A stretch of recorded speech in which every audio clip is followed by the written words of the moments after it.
오늘 저는 여러분과 축복받는 선교라는 제목으로 함께 하나님의 말씀을 나눠보려고 합니다. 함께 읽은 본문 말씀은 크게 두 부분으로 나눠집니다. 30절까지 예수님과 베드로와의 대화, 그리고 34절까지 예수님의 십자가의 죽음과 부활에 관한 세 번째 예언이 나옵니다. 오늘의 본문을 통해서 선교의 조금 다른 의미를 알아보고 축복받는 선교를 위해서 우리가 무엇을 어떻게 할 수 있는지를 함께 알아가셨으면 좋겠습니다.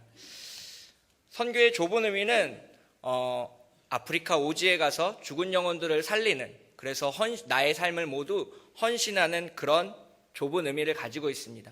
그런데 선교의 의미를 조금 더 넓혀서 크게 생각해 본다면 우리도 선교를 할 수 있다라는 자신감을 가질 수 있을 것 같습니다. 선교라는 한자말을 풀어보면 베풀다, 생각하다, 선포하다의 뜻을 가진 선자와 가르칠 교자의 합성어입니다.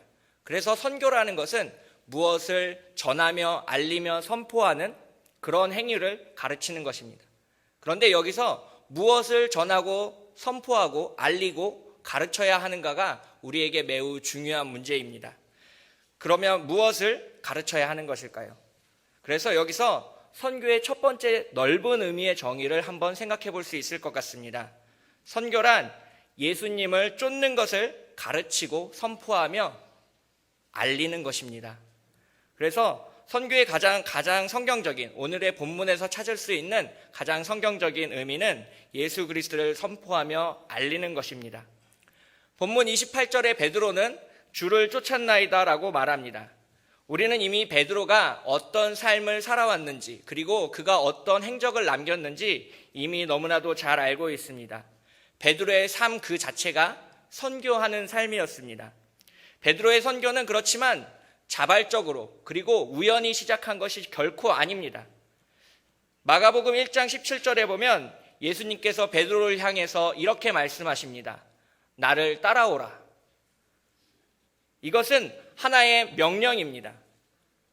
베드로가 걸어간 예수님을 따라가는 선교적인 삶은 그 예수님의 부르심으로부터 시작하였습니다.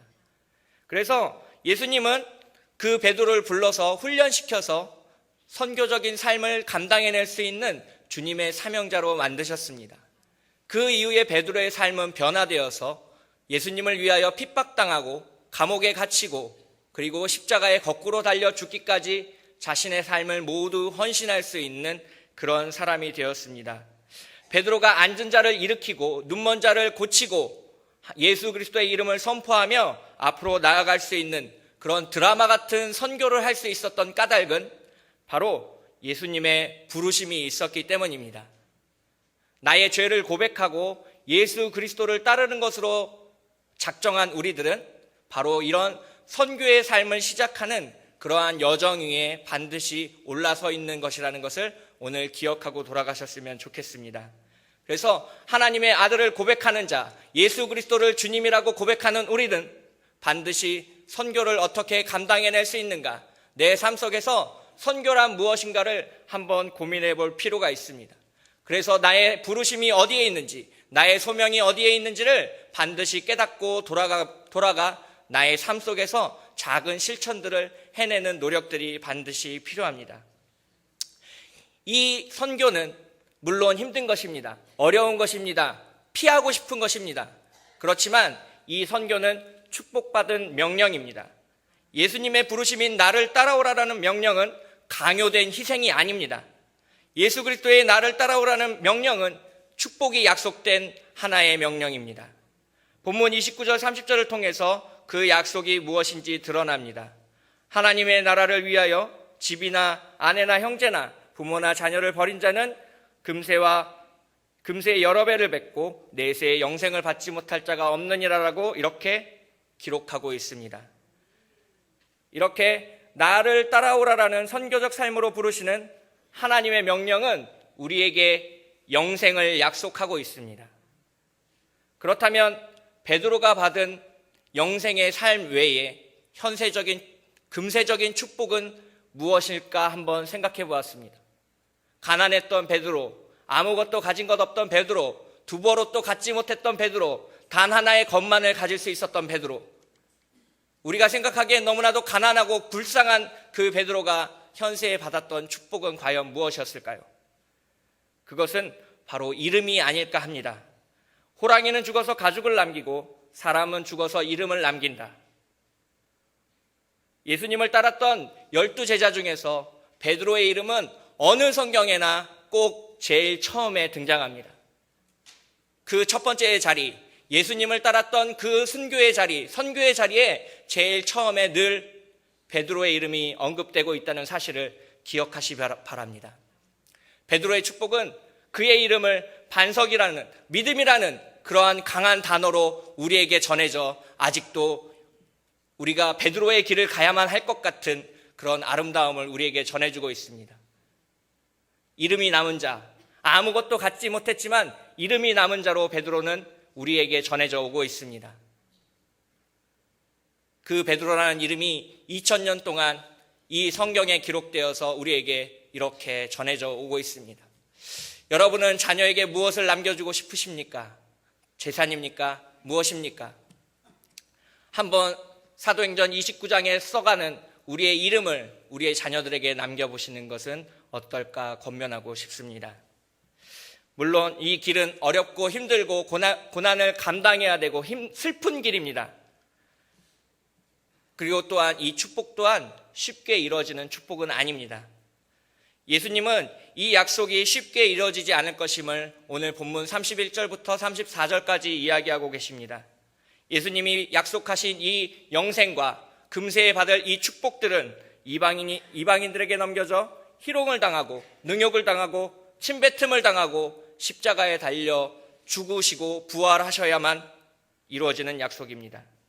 그 약속의 증표가 예수 그리스도의 죽음과 부활에 남겨져 있는 것입니다. 오늘은 대림절 둘째 주간입니다. 부활 승천하신 예수님을 우리는 2000년 동안이나 기다리고 또 기다리고 있습니다. 아직 오시지 않은 예수님을 기다리는 삶은 그 자체가 고통이고 슬픔이고 아픔입니다. 마치 자신을 버리고 떠난 사랑하는 여인을, 사랑하는 남자를 기다리는 그러한 마음과도 같습니다. 구약 성경에 이렇게 기다렸던 사람들, 메시아를 기다렸던 사람들, 슬픈 사람들의 이야기가 많이 전해져 오고 있습니다. 창세기 12장 1절에 아브라함은 이런 명령을 받습니다. 너는 너의 고향과 친척과 아버지의 집을 떠나 내가 내게 보여줄 땅으로 가라라고 명령을 받습니다. 물론 아브라함이 우리의 믿음의 조상이기 때문에 이 명령은 또한 축복된 명령이고 하나의 약속입니다. 창세기 12장 2절에 내가 너로 큰 민족을 이루고 내게 복을 주어 내 이름을 창대하게 하리니 너는 복이 될지어다 라는 약속의 말씀이 전해져 오고 있습니다. 아브라함은 가나안 땅으로 가라는 하나님의 명령을 따라가지만 그 길은 쉽지 않았습니다. 하란에서 자신의 아버지가 죽는 경험을 했습니다. 그리고 다른 사람에게 자신의 사랑하는 아내를 내 누이라고 속이는 그러한 비참함을 경험했습니다. 또한 동생과 같은 롯에게 자기가 좋아하는 땅들을 물려주고 자신은 척박한 땅으로 가야만 했던 슬픔이 담겨져 있습니다. 더 비참한 사실은 그는 가나안 땅에 오래 살지 못하고 죽었다는 사실입니다. 가나안 땅에 실제로 정착해서 살아간 사람들은 아브라함도 아니고 야곱도 아니고 모세도 아니었습니다. 가나안 땅에, 약속의 땅에 정착한 사람들은 모세가 출애굽을 하여 40년 동안 광야길에서 태어난 출애굽 2세대들과 그들을 이끌고 있는 여호수아였습니다. 모세는 그 약속의 땅에, 축복의 땅에 들어가지 못했습니다. 그 산을 바라보고 눈물을 흘리며 하나님께 기도했던 사람이 바로 모세였습니다. 그렇게 선교적인 삶을 살아간다는 것은 내가 원하는 것을 갖지 못하는 슬픔과 아픔과 고통을 그렇게 수반하고 있는 것입니다. 그래서 창세기 12장 1절과 2절 사이에는 무려 400년이라는 시간의 간격이 있습니다. 주님의 명령과 약속은 반드시 이루어지지만 그 때는 하나님이 정하시기 때문입니다. 아주 오랜 기다림 끝에 그 약속은 마침내 이루어집니다. 베드로라는 이름이 축복의 이름이 되기까지 얼마나 많은 고통이 뒤따랐는지 아십니까? 그는 십자가에 달려 돌아가시는 예수님을 3번이나 부인하는 죄를 지었습니다. 동료인 가룟 유다가 예수님을 팔아넘기는 것을 목격했습니다. 또한 자신의 동료인 가룟 유다가 목매어 자살하는 그러한 슬픈 운명을 눈앞에서 지켜봐야만 했습니다. 그리고 나서 몇 번의 옥살이와 힘든 박해를 당한 후에 그 자신도 십자가에 거꾸로 매달려 죽는 죽음을 경험했습니다. 한번 이런 생각을 해봤습니다. 만약 베드로가 자신의 인생을 선택할 수 있었다면, 주님의 부르심에 대해서 예스나 노라고 대답할 수 있었다면 과연 예스라고 대답했을까요? 하나님 아버지, 아들 그 예수 그리스도를 위하여 내가 당연히 그렇게 헌신할 수 있겠다고 예스라고 긍정의 대답을 내놓았을까요? 아마도 베드로라는 믿음의 반석이라는 그런 엄청난 이름을 버리고 평안히 살아가는 오늘을 선택하지는 않았을까요? 여러분은 어떠십니까? 오늘의 힘들고 어려운 삶을 통해서 혹시 베드로와 같은 선교의 삶을 살아가기보다는 오늘의 평안함을 쫓고 계시지는 않습니까? 혹시 하나님과 함께하는 영원한 삶보다는 지금 이 땅 안에서의 배부른 삶을 더 추구하고 있지는 않으십니까? 우리가 그리스도인으로 부름을 받았다면 우리는 우리의 삶을 선택하는 자유를 하나님 앞에 예물로 내려놓아야 합니다. 그것이 선교적 삶을 살아가기 위한 우리의 여정의 첫걸음입니다. 이 예수님의 나를 따라오라라는 이 명령은 우리가 선택할 수 있는 그런 명령이 아닙니다. 우리가 예스나 노라고 대답할 수 있는 그런 소명이 아닙니다. 그것을 단지 우리는 받아들일 수 있고 수용하며 인내할 뿐입니다. 여기서 선교의 두 번째 넓은 정의를 찾을 수 있을 것입니다. 선교는 하나님을 위한 고통과 고난과 역경을 수용하는 것입니다. 오늘 눈물 나도록 힘겨운 삶을 살아가고 계신다면 스스로 한번 이렇게 자신을 위로해 보시는 건 어떨까요? 고난과 고통과 역경은 내가 하나님을 위해서 예수 그리스도를 위해서 살고 있다는 하나의 징표다라는 사실입니다. 내 삶에 고통과 고난과 아픔과 슬픔이 없다면 나는 아마 예수 그리스도의 무익한 종일지도 모르겠습니다. 하나님을 위한 선교적인 오늘에 충실하지 못한 삶을 살았기 때문에 나의 오늘 하루가 어쩌면 평안했는지도 모르겠습니다. 오늘날 하나님을 믿기 가장 어려운 이유로 이 세상에 악인들이 많다는 사실입니다. 한 드라마에서 주인공은 이런 대사를 읊조립니다.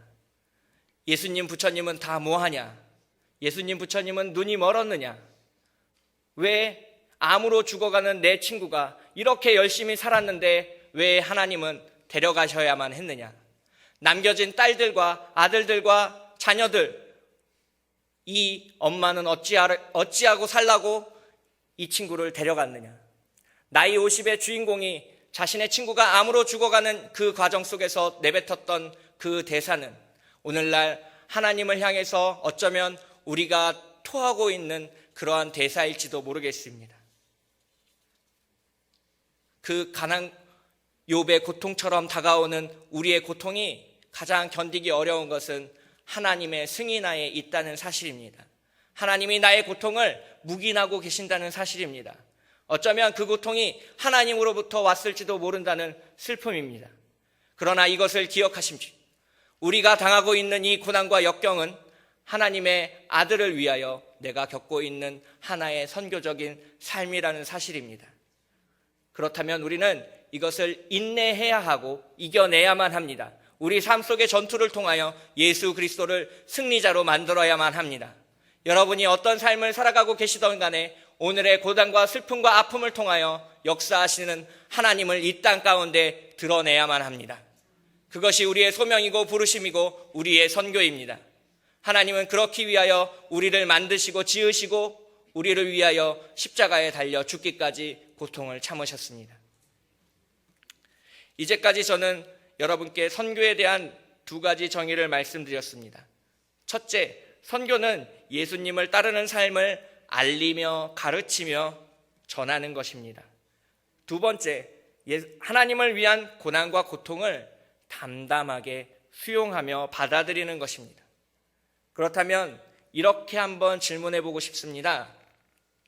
과연 내가 무엇을 하여야 하나님을 위한 선교의 삶을 시작할 수 있는가? 무엇을 하면 내가 베드로처럼 선교적인 삶을 살아갈 수 있는가? 어떻게 하면 주님이 맡겨주신 나의 소명을 감당해낼 수 있는가? 이런 질문을 한번 해보고 싶습니다. 오늘 본문 28절에 그 해답이 숨어 있는 것 같습니다. 함께 누가복음 18장 28절을 함께 읽었으면 좋겠습니다. 베드로가 여짜오되 보옵소서 우리가 우리의 것을 다 버리고 주를 쫓았나이다. 여기서 주목하고 싶은 단어는 버리고입니다. 바로 여기에 해답이 있습니다. 선교를 위해서 우리는 무엇인가를 버려야 합니다. 무엇인가를 내려놓아야 합니다. 무엇인가를 포기해야 합니다. 그런데 여기서 말하고 있는 그 무엇은 당신에게 가지고 있는 그 어떤 것이 아니라 나에게 가장 소중한 무엇입니다. 아브라함은 100세에 얻은 아들을 자신이 스스로 죽여야만 하는 그런 위기에 처했습니다. 그는 하나님의 명령에 순종하기 위해서, 아버지의 명령에 순종하기 위해서 자신의 가장 소중한 아들을 버렸습니다. 베드로는 예수 그리스도의 나를 따라오라는 명령에 순종하기 위해서, 예수 그리스도를 쫓아가는 삶을 살아가기 위해서 배와 그물을 버렸습니다. 사도 바울은 자신이 이전까지 알고 있던 모든 지식을 다 배설물로 여길 정도로 변해버렸습니다. 모든 것을 버릴 수 있었던 까닭, 그의 소명들을 담담히 받아들이고 수용하였기 때문입니다.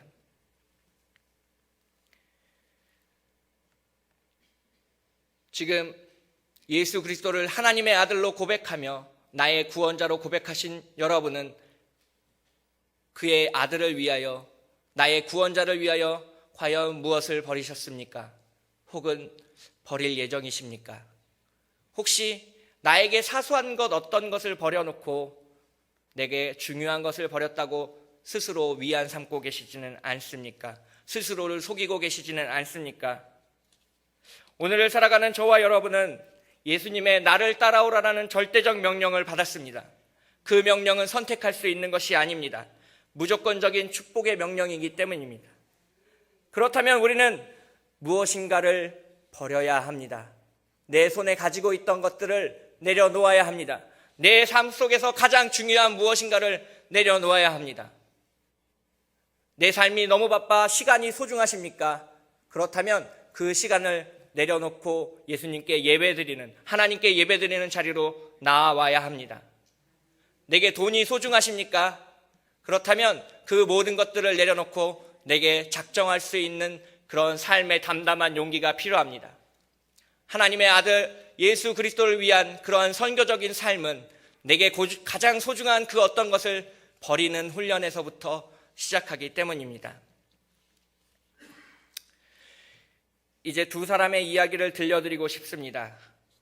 사실 오늘 제가 여러분과 함께 읽고 싶었던 성경 본문은 누가복음 18장 18절부터 43절까지입니다. 시간 관계상 중간 부분인 28절부터 34절까지만 읽었습니다. 18절부터 43절은 샌드위치 구조를 가지고 있습니다. 부자 청년의 이야기와 오늘 읽은 우리의 본문과 그 다음 여리고 맹인의 이야기가 순차적으로 등장합니다. 이 두 사람의 이야기가 햄버거의 양 끝과 같고 오늘 읽은 본문이 찐빵의 안고와 같은 그런 부분처럼 구성되어 있습니다. 부자 청년의 이야기와 여리고 맹인의 이야기, 너무나도 잘 알고 있지만 대부분의 사람들이 이 두 이야기가 18장 한가운데 나란히 있다는 사실은 주목하지 않습니다. 두 사람은 처음부터 너무나도 다른 존재이기 때문입니다. 부자 청년은 깨끗하고 부자이고 모든 것을 알고 있는 그런 사람입니다. 여리고 맹인은 눈먼 사람이고 거지요. 모든 사람이 꺼려하는 사람이었기 때문입니다. 그런데 이 두 사람이 예수님을 대하는 태도가 사뭇 다릅니다. 부자 청년은 예수님을 선한 선생님이라고 부릅니다. 그러나 여리고 맹인은 예수님을 다윗의 자손 예수여라고 크게 외쳐 부릅니다. 예수님의 살던 시대에 이 다윗의 자손이라는 표현은 우리가 지금 잘 알고 있는 그리스도, 메시아라는 의미를 가지고 있습니다. 다윗의 자손으로 오실 메시아를 유대인들은 기다리고 있었기 때문에 다윗의 자손이라는 호칭은 그를 하나님의 아들로 인정한다는 의미입니다. 여리고 맹인에게 예수님은 메시아였지만 부자 청년에게 예수님은 그저 조금 더 선한 선생님일 뿐인 것입니다. 부자 청년은 예수님께 나와 이렇게 질문합니다. 내가 무엇을 하여야 영생을 얻으리까 하고 질문합니다. 그러나 반대로 여리고 맹인은 질문하지 않습니다. 이렇게 기도합니다. 나를 불쌍히 여기소서. 다른 사람들이 잠잠하라고 꾸짖자 더 큰 소리로 외칩니다. 다윗의 자손 예수여, 나를 불쌍히 여기소서. 부자 청년은 질문했고 여리고 맹인은 기도했습니다. 예수님은 부자 청년을 더 아끼셨습니다. 예수님은 부자 청년에게 나를 따라오라라고 명령하셨기 때문입니다. 누가복음 본문에 따르면 예수님의 나를 따르라는 명령은 베드로에게 했던, 세리 마태에게 했던 예수님의 제자가 될 수 있는 가장 첫 번째 부르심인 나를 따라오라라는 명령이기 때문입니다. 이것은 예수님께서 이 부자 청년을 예수님의 제자로 거두어 주겠다는 아주 큰 축복의 말씀이었던 것입니다. 예수님은 그 부자 청년을 아껴서 제자로 부르셨지만 우리가 잘 알고 있다시피 이 부자 청년은 자기가 가지고 있는 그 많은 것들 때문에 근심하며 돌아갔습니다. 아마도 부자 청년이 원했던 것과 예수님이 원했던 것이 달랐던 모양입니다. 아마도 부자 청년이 원했던 것은 예수님께 칭찬받고 싶어 했지 않았을까 생각해 봅니다. 이것은 내가 어려서부터 다 지켰다라고 이야기하며 예수님의 칭찬을 기다리는, 머리 쓰다듬어 주기를 기다리는 부자 청년의 모습을 상상하는 것은 그렇게 어려운 일이 아닙니다. 아마도 이런 이야기가 듣고 싶었을 것 같습니다. 너는 영생을 얻기에 합당할 만큼 착하고 선하게 살아왔구나. 이런 칭찬을 부자 청년을 듣고 싶었던지도 모르겠습니다. 그러나 그 부자 청년에게 예수님은 책망하시며 나를 따라오라라고 이야기하십니다. 내게 아직도 한 가지 부족한 것이 있다라는 책망을 받자 이 부자 청년은 근심하고 자신이 가진 것을 내려놓지 못하고 돌아갔습니다. 어쩌면 부자 청년이 예수님을 선한 선생님으로 부를 때부터 그의 운명은 결정되어 있었는지도 모르겠습니다. 예수님을 메시아로 고백하지 않는데 어떻게 자신이 가진 모든 것을 버리고 예수님을 쫓을 수 있었겠습니까? 예수님을 선한 선생님이라고 고백하는 부자 청년이 예수님을 따르지 않은 것은 아마도 합당하고 합리적인 선택이었습니다. 여리고 맹인은 반대로 예수님을 선생님이라고 부르지 않았습니다. 처음부터 그에게 예수님은 메시아, 하나님의 아들, 다윗의 자손 그리스도였습니다. 예수님이 나를 긍휼히 여겨야, 불쌍히 여겨야 나의 간절한 소원이 이루어진다는 사실을 그는 알 수 있었습니다. 나에게 기적이 일어날 수 있다는 사실을 그는 고백할 수 있었습니다. 처음부터 의심하지 않았습니다. 예수님이 메시아라는 사실을 궁금해하지 않았습니다. 그에게는 확신이 있었습니다. 예수님께서 그를 불러 내게 무엇하여 주기를 원하느냐라고 질문하시자 그는 개역개정 성경에 이렇게 적고 있습니다. 주여 보기를 원하나이다. 그러나 예수님이 살던 시대에 적혀있던 헬라어 원문을 조금 살펴보면 퀴리에 히나 아나블렙소라고 적혀 있습니다. 이것을 쉽게 우리말로 번역을 하면 주님 만약 볼 수 있다면, 영어로 번역한다면 If I could see 정도로 번역할 수 있을 것 같습니다. 여리고 맹인은 차마 예수님께 내가 원한다, I want라고 이야기하지 못했습니다. 아마도 여리고 맹인의 마음이 이렇지 않았을까 생각해 봅니다. 주님, 만약 볼 수 있다면, 예수님이 나를 불쌍히 여긴다면 내가 볼 수 있을 텐데, 그런데 예수님, 그것을 차마 내가 원한다고 말하지는 못하겠습니다. 예수님께서 너의 믿음이 너를 구원하였다라는 가장 큰 칭찬을 하신 까닭은 이처럼 여리고 맹인이 겸손하였기 때문입니다.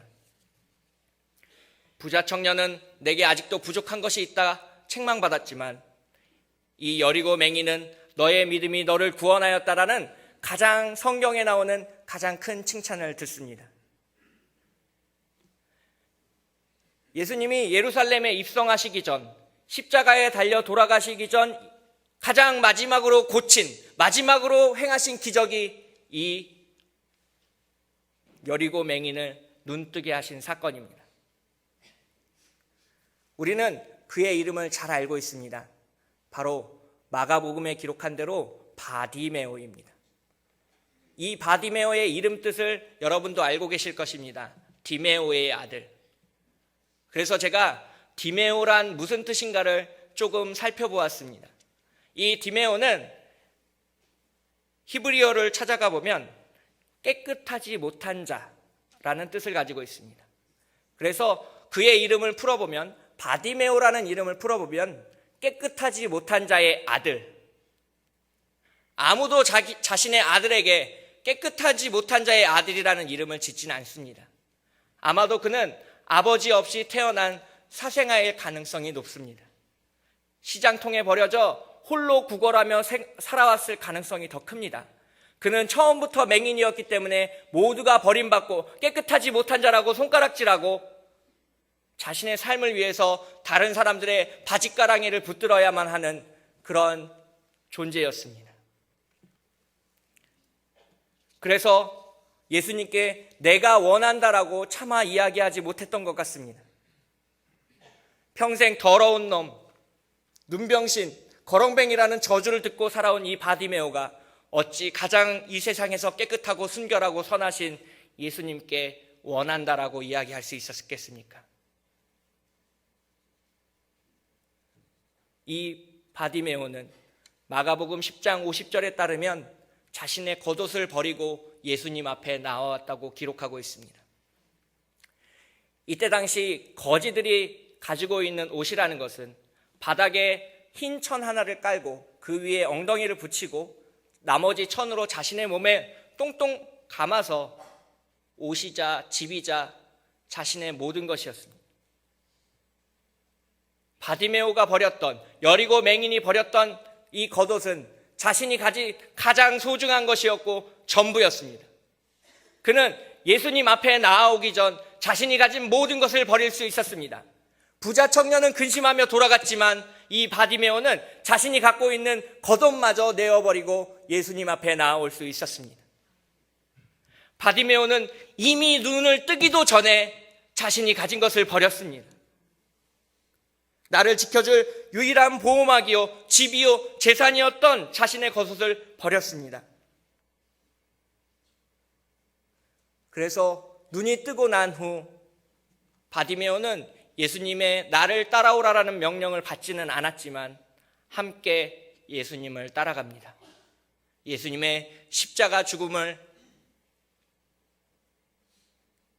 목격하기 위해서 함께 예루살렘으로 떠벅떠벅 걸어가고 있는 바디메오의 모습을 상상해 보신 적이 있으십니까? 바디메오는 자신에게 주어졌던 고난과 고통과 아픔과 슬픔을 묵묵히 견뎌내었습니다. 그리고 자신에게 기적을 베풀어 줄 수 있는 메시아가 오는 그 순간까지 참고 인내하고 기다렸습니다. 그리고 눈앞에 예수님이 나타나자 주저없이 소리쳤습니다. 다윗의 자손 예수여, 나를 불쌍히 여기소서. 그는 처음부터 알고 있었습니다. 예수님이 나를 불쌍히 여겨야 나의 기적이, 내가 눈을 뜰 수 있는 것이 가능하다는 사실을 말입니다. 그리고 그는 예수님을 따라가는 그러한 길을 걸었습니다. 그리고 성경은 그의 이름을 베드로와 함께 마가복음 10장에 그렇게 기록하고 있습니다. 물론 이름 뜻은 그렇게 좋은 이름 뜻이 아니지만 그의 이름이 성경 속에 기록되어지는 가장 큰 현세의 축복을 받았습니다. 이제 말씀을 갈무리할까 합니다. 선교는 예수님을 따르는 삶을 선포하며 알리는 것입니다. 선교적인 삶은 자신의 삶의 자리에서 묵묵히 담담히 고통과 슬픔과 아픔과 눈물을 이겨내며 메시아를 기다리는 삶입니다. 예수 그리스도를 하나님의 아들로 고백하는 사람들은 예외 없이 자신에게 가장 소중한 무엇인가를 버렸습니다. 예수님께서 예루살렘으로 입성하시던 그 순간에 이름 없는 많은 그리스도인들이 자신의 겉옷을 벗어 예수님이 걸어가시는 그 길 위에 호산나라고 외치며 자신의 겉옷을 뿌렸습니다.